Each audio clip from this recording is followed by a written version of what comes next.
শিলিগুড়িবাসীর জন্য সুখবর, দীঘার জগন্নাথ মন্দির এবার শিলিগুড়িতে। তবে কি শিলিগুড়ির বুকে দীঘার জগন্নাথ ধামের আদলে আবারও মন্দির নির্মাণ? না, তা নয়। তবে এখনো যারা ট্রেনে বা বাসে চেপে শিলিগুড়ি থেকে দীঘার জগন্নাথ মন্দির দর্শন করতে যাবার সুযোগ পাননি, তাদের জন্য সুখবর তো বটেই। শিলিগুড়িবাসীর কথা ভেবে শিলিগুড়ির ঘোগমারি জনশ্রী ক্লাবের এবারের পুজোর থিম দীঘার জগন্নাথ মন্দির। এবছর 56তম বর্ষে পদার্পণ করতে চলেছে শিলিগুড়ির ঘোগমারি জনশ্রী ক্লাবের দুর্গাপুজো। পুজোর অপেক্ষার মাত্র কিছুদিন, তাই জোর কদমে চলছে মণ্ডপ সজ্জার শেষ মুহূর্তের কাজ।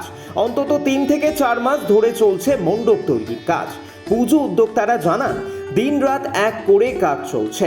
এবারে তাদের থিম দীঘার জগন্নাথ মন্দিরের অনুকরণে।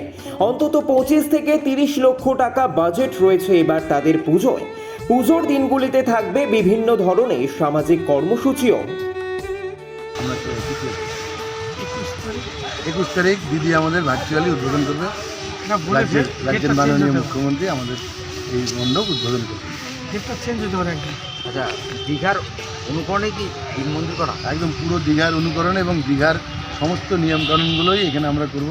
আমরা দুর্গাপূজার মধ্য দিয়েই দীঘার মন্দির বানিয়েছি, কিন্তু এখানে জগন্নাথ দেব, সুভদ্রা, বলরামও অবস্থান করবে এবং তাদেরও পুজো হবে রোজ। মানে দুর্গাপুজোর পাশাপাশি জগন্নাথ দেবেরও পূজার পাশাপাশি জগন্নাথ দেবেরও পুজো হবে। আচ্ছা, আর পুজো উপলক্ষে কি কিছু কর্মসূচি রয়েছে আমাদের আপনাদের? সাংস্কৃতিক অনুষ্ঠান থাকবে। আচ্ছা, বিভিন্ন সংস্থা এসে ব্যান্ড এসে সাংস্কৃতিক অনুষ্ঠান করবে। কবে থেকে শুরু করেছেন আপনারা প্যান্ডেলের কাজ? অষ্টমী থেকে আমাদের সাংস্কৃতিক অনুষ্ঠান শুরু হবে। না, প্যান্ডেলের কাজ কতদিন? প্যান্ডেল তো 4 মাস হবে। ব্যুরো রিপোর্ট এই মুহূর্তে।